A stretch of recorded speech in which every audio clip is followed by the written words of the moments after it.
I'm going to show you how to use the sofa/theater seat in your Adventurer 34W or 35F.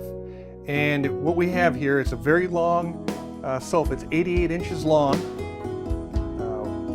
with armrests built right into the center cushions. So here's your armrest. Now you can sit down. We also have 2 USB ports in each armrest.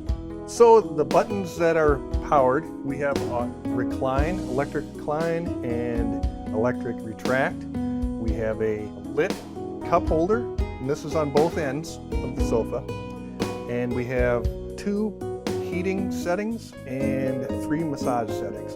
Also, there's a USB port located on this cup holder. To extend, you just press the button, and you can stop anywhere, whatever is comfortable. As soon as you release the button, it stops.